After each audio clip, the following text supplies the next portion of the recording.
नमस्कार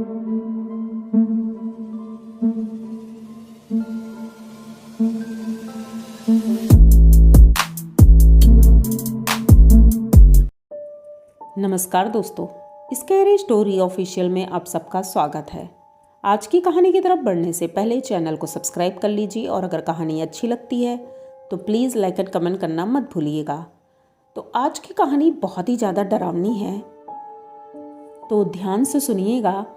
और कहानी है एक ऐसी प्रेग्नेंट लेडी की जिसने क्या क्या झेला, वो है इस कहानी में।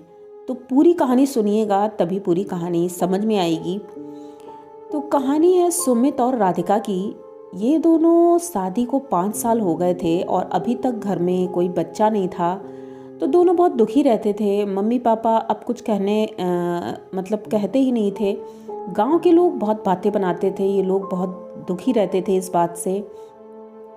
इतनी मन्नतें मांगी थी, इतनी पूजा पाठ की, इतने व्रत किए, डॉक्टर्स को भी दिखाया, लेकिन कोई इलाज नहीं मिल रहा था। लेकिन एक दिन ऐसा आया कि राधिका शाम के वक्त खाना बना रही थी और अचानक से उसे उल्टी होती है और चक्कर आ रहा था। तो उनकी सासू माँ दौड़ कर देखती हैं, तो पूछती हैं क्या बात है। तो उसने कहा कि अम्मा वो चक्कर आ रहा है और तबीयत ठीक नहीं लग रही है। तो उनकी सास को थोड़ा शक होता है, तो वो कहती हैं बेटे से कि बेटा इसे डॉक्टर को दिखा दो जाके, कोई प्रॉब्लम ना हो जाए और हो सकता है खुशखबरी हो।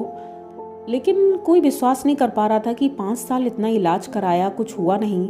लेकिन जैसे ही राधिका हॉस्पिटल जाती है तो डॉक्टर बताती है कि आप प्रेग्नेंट हो। ये खबर सुन करके तो सुमित बहुत खुश हो जाता है, राधिका भी खुश हो जाती है। ये दोनों ये खुशखबरी अपने मम्मी पापा को देते हैं और घर में मम्मी पापा भी बहुत खुश हो जाते हैं। सभी लोग खुश थे, गांव में भी ये खबर फैल गई थी। अब डॉक्टर ने जो दवाइयाँ दी थी वो दवाइयाँ प्रॉपर राधिका ले रही थी और उनकी सासू माँ बहुत केयर कर रही थी, क्योंकि डॉक्टर ने बताया था कि प्रॉब्लम हो सकती है, इसलिए थोड़ा ध्यान देना। तो राधिका अपना ध्यान भी रखती थी, वो घर का काम में अपनी सासू माँ का हेल्प भी कर देती थी। लेकिन धीरे धीरे जब दिन बीतते गए तो राधिका की तबीयत कुछ ठीक नहीं रहती थी। गांव से लगभग 2 किलोमीटर दूर एक मंदिर था माता रानी का। तो उस मंदिर में इनकी सासू माँ ने कोई मन्नत मांग रखी थी इनके बच्चे के लिए, और वहाँ पर ये लोग जा नहीं पाए थे, भूल गए थे, क्योंकि इनकी सासू माँ ने ये मन्नत मांगी थी। तो एक दिन ऐसे ही बातें कर रहे थे ये लोग बैठे बैठे, तो इनकी सासू माँ को याद आया कि मैंने उस मंदिर में मन्नत मांगी है और वहाँ जाना चाहिए हमें। हो न हो उसी वजह से हो सकता है बहू को प्रॉब्लम हो रही है। तो राधिका कहती है हाँ अम्मा, वहाँ जाना चाहिए हमें और पूजा करके आएंगे। लेकिन उनकी सासू माँ थोड़ा डर रही थी। अब डर का एक रीज़न ये था कि वो मंदिर एक नदी के किनारे था और वहाँ उसके थोड़ी दूरी पर एक बरगद का पेड़ था। वो बरगद का पेड़ बहुत ही डरावना था और बहुत ही पुराना था। लोगों का कहना था कि वो लगभग 100 साल पुराना है, क्योंकि वो बहुत पुराना और बड़ा था। लोग उसमें पूजा पाठ भी करते थे पहले, और अभी भी लोग करते हैं, लेकिन कहते हैं वहाँ पर प्रेग्नेंट लेडी नहीं जाती है। ये बात इनकी सासू माँ को पता थी, तो इन्होंने बहू से कहा कि बेटा तुम मत चलो और मैं चली जाती हूँ, वहाँ प्रसाद चढ़ा दूँगी। तो राधिका कहती है क्यों अम्मा, मैं क्यों नहीं चल सकती, मैं चलूँगी, मंदिर में रहूँगी और पूजा करके बस मैं आपके साथ वापस आ जाऊँगी। तो उनकी सासू माँ बोलती हैं कि नहीं बेटा, मैं चली जाऊँगी, मन्नत मैंने मांगी है और मैं दर्शन कर लूँगी। उन्होंने अपनी बहू से ये बात नहीं बताई थी। उन्होंने सोचा कहीं डर ना जाए ऐसी कोई, लेकिन राधिका बहुत जिद कर रही थी। तो उनकी सासू माँ कहती है ठीक है, अच्छा चलो तुम भी चलो। अब दोनों लोग सुमित के साथ जाते हैं। मंदिर में दर्शन कर ही रहे थे, तभी किसी की आवाज़ आती है। तो सुमित की माँ को किसी ने बुलाया था हेल्प के लिए। तो सुमित की माँ वहाँ चली जाती हैं और बोलती हैं कि तुम यहीं पर बैठना सीढ़ियों के पास मंदिर में, और मैं अभी थोड़ी देर में आती हूँ। वो चली जाती हैं। अब राधिका वहाँ बैठी थी तो उसने देखा कि कुछ औरतें उस बरगद के पेड़ के पास जा रही थी और पूजा कर रही थी। तो ये सुमित से बोलती है कि देखो सब औरतें वहाँ पूजा कर रही हैं, हमें भी जाना चाहिए, अब यहाँ बैठने से अच्छा है तब तक पूजा ही कर लें। ये 6 महीने की प्रेग्नेंट हो चुकी थी अब, और सुमित उसका हाथ पकड़ के उसे ले जाता है, वहाँ पर दर्शन कराता है, और जैसे ही वो पूजा वूजा कर लेती है, पेड़ के नीचे खड़ी ही थी, तो इसकी निगाह ऊपर गई। इसने ऊपर देखा तो कुछ अजीब सा लग रहा था। अब राधिका को ऐसा लगा जैसे कोई हवा सी आई और उसके कानों के अंदर गई। वो एकदम से अपने कान पकड़ लेती है, दोनों हाथों से दोनों कान। तो सुमित कहता है क्या हुआ है? तो कहती है मुझे ऐसा लग रहा है जैसे मेरे कानों के अंदर कोई हवा गई है। तो ये वहाँ पर बैठी रहती है, तभी इनकी सासू माँ आती हैं, देखती हैं, वो बहुत तेज़ी से सुमित को चिल्लाती हैं और बोलती हैं तुम यहाँ लेकर इसे क्यों आए? तो सुमित कहता है क्या हुआ माँ, क्यों गुस्सा कर रही हो? तो वो राधिका भी बोलती है अरे माँ आप गुस्सा मत हो, मैं ठीक हूँ। अब वो कुछ बोलती नहीं है, लेकिन कानों में उसे अजीब सा दर्द हो रहा था। ये दोनों घर आ जाते हैं। अब राधिका की सासू माँ को चिंता हो रही थी कहीं राधिका को कोई प्रॉब्लम ना हो जाए, क्योंकि मतलब उनका ये मानना था गांव के लोगों का कि आज से 20 साल पहले, मतलब उस समय से, ये कहानी आज से 5 साल पहले की है, उससे 20 साल पहले उस गांव में एक डायन थी। वो डायन बहुत ही ज़्यादा खौफनाक थी, कई लोगों को उसने मारा था, उसका खून पिया था। तो वो जब मरी थी तो उसी पेड़ पर लटक के मरी थी, क्योंकि गांव के लोगों ने उसे उसी पेड़ पर बांधकर लटका दिया था और मरने के लिए छोड़ दिया था। तड़प तड़प कर उसी पेड़ पर वो मर गई थी, और उसकी आत्मा उसी पेड़ पर रहती है, ये गांव वालों का कहना है। और वो अक्सर सपने में आकर या ऐसे ही कई लोगों को दिख भी चुकी है। उसने बोला है कि जो भी प्रेग्नेंट लेडी इस पेड़ के नीचे आएगी वो जिंदा नहीं बचेगी, या तो वो या उसका बच्चा, मुझे जान चाहिए। ये बात इनकी सासू माँ को पता थी, इसीलिए बहुत घबरा रही थी। अब वो घबरा बार बार जाकर के राधिका को चेक करती थी, राधिका तुम ठीक हो बेटा, तुम ठीक हो? तो राधिका कहती हाँ मम्मी जी मैं ठीक हूँ।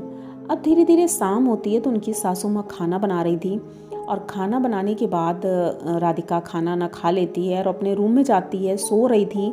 रात का लगभग वही 1 बजा था। तो राधिका को ऐसा लगा जैसे किसी ने खिड़की को नॉक किया है। ये उठती है और उठकर देखती है तो खिड़की खुली हुई थी। ये खिड़की के पास खड़ी होती है, बंद करने जा रही थी, तभी उसने देखा थोड़ी दूरी पर एक औरत खड़ी है और काले कपड़े उसने पहन रखे हैं। जब तक राधिका खिड़की बंद कर पाती तब तक उसने देखा वो औरत इतनी तेजी से आई है वहाँ से, और इसकी खिड़की के पास आकर के नीचे बैठ गई है। ये देख करके राधिका बहुत ज़्यादा डर जाती है, एकदम से चीखती है और वहीं पर नीचे बैठ जाती है। तभी सुमित उठता है, सुमित सुनता है, उसके पास दौड़ कर जाता है, पूछता है क्या बात है? तो वो कुछ बोलने की स्थिति में ही नहीं थी, वो बैठी थी अपने कान बंद करके, उसके कानों में तेज़ दर्द हो रहा था और अचानक से पेट में दर्द होने लगा। तो सुमित और सब कुछ भूल करके उसको गोद में उठाता है और गाड़ी में डालता है, और अपनी माँ को बोलता है कि माँ हमें हॉस्पिटल जाना पड़ेगा क्योंकि राधिका की तबीयत ठीक नहीं है। अब ये दोनों हॉस्पिटल जाते हैं और डॉक्टर्स जब चेक करते हैं, टेस्ट वगैरह लेते हैं, तो पता चलता है कि उसका बच्चा पेट में ही मर गया। अब ये बात सुन करके सभी लोग बहुत रोते हैं, बहुत दुखी होते हैं, लेकिन राधिका कह रही थी ऐसा नहीं हो सकता है, मेरे बच्चों को कुछ नहीं होगा, वो ठीक है। ये लोग कई हॉस्पिटल जाते हैं लेकिन सभी में यही बताते हैं। अब ये लोग घर आते हैं, राधिका कहती है मैं अबॉर्शन नहीं करवाऊंगी क्योंकि मुझे पता है मेरा बच्चा ठीक है। लेकिन इनकी सासू माँ को कुछ गड़बड़ लग रही थी, उन्हें पता था कि क्या हो सकता है। ये अपने गांव के एक हनुमान जी का मंदिर था, वहाँ पर पुजारी जी से बात करते हैं और उनसे पूछती हैं कि मेरी बहू के साथ ऐसा हो रहा है, इसका क्या निवारण है। तो पुजारी जी कहते हैं मैं तो ये सब नहीं कर सकता, लेकिन एक महात्मा जी हैं, उन्होंने इन सब के बारे में बहुत जानकारियाँ रखी हैं, तो उनसे हमें बात करनी चाहिए। तो वो उनकी सासू माँ जाती हैं और उनसे बात करती हैं। तो वो इनके घर आते हैं। वो जब बहू को देखते हैं, राधिका को, तो देखते ही बता देते हैं कि इसके ऊपर डायन का साया है और वो इसकी जान या इसके बच्चे की जान लेकर जाएगा। फिलहाल तो अभी इसका बच्चा जिंदा है। जैसे ही वो ये बताते हैं तो इनकी सासू माँ तो बहुत खुश होती हैं, लेकिन वो कहते हैं कि मतलब ये जिंदा तो है, लेकिन अभी सबकी नज़रों में ये मरा हुआ है क्योंकि वो इसकी जान ले चुकी है। लेकिन हमें पूजा करनी होगी, हो सकता है उस पूजा से हम इस बच्चे को बचा सकें। तो महात्मा जी बहुत बड़ा यज्ञ करते हैं, पूजा करते हैं, हवन करते हैं और कई तंत्र साधना भी करने के लिए तांत्रिक को बुलाया जाता है। महात्मा जी बुलाते हैं उन्हें भी। दोनों लोगों की मदद से, तांत्रिक और महात्मा जी की मदद से इतनी बड़ी पूजा संपन्न होती है। उसके बाद राधिका के गले में एक माला पहनाई जाती है जो महात्मा जी पहनाते हैं और बताते हैं कि ये माला तुम कभी मत उतारना, क्योंकि अगर तुमने उतारी तो तुम्हारे ऊपर कुछ भी हो सकता है। उसके बाद राधिका एकदम ठीक थी और दूसरे ही दिन जब ये हॉस्पिटल गए, वहाँ चेकअप कराया तो पता चला कि उनका बच्चा जिंदा है। ये सुन करके घर के लोग चौंक जाते हैं, डॉक्टर्स भी हैरान थे, ऐसा कैसे हो सकता है, क्योंकि कल तो रिपोर्ट में मतलब पता चला कि बच्चा मर चुका है, पर आज जिंदा कैसे हो गया। साइंस भी इतनी तरक्की कर चुका है, लेकिन ये चीज़ें आज भी उनके लिए अजीबोगरीब ही है, जो वो समझ नहीं पाते हैं कि ऐसा भी हो सकता है। तो राधिका बहुत खुश थी, अब वो अपने बेटे को जन्म दे चुकी थी, लेकिन वो माला आज भी राधिका के गले में है। महात्मा जी ने बताया था कि उस पेड़ के नीचे तुम कभी मत जाना और इस माले को मत उतारना। जब कभी अगर टूट भी जाता है तो तुम हमसे आके मिलना, या उस जो हनुमान मंदिर है उस पुजारी से मिलना, तो वो इसका समाधान कर देंगे। लेकिन राधिका 5 साल हो गए हैं और उस माले को अभी पहने हुए है। बच्चा भी ठीक है, राधिका भी ठीक है, सब लोग स्वस्थ हैं। तो ये कहानी आप लोगों को कैसी लगी? अगर अच्छी लगी हो तो प्लीज़ चैनल को सब्सक्राइब करिए, लाइक कमेंट करिए, शेयर करिए और बने रहिए हमारे साथ। मिलते हैं फिर किसी नई कहानी में, तब तक के लिए डरते रहिए।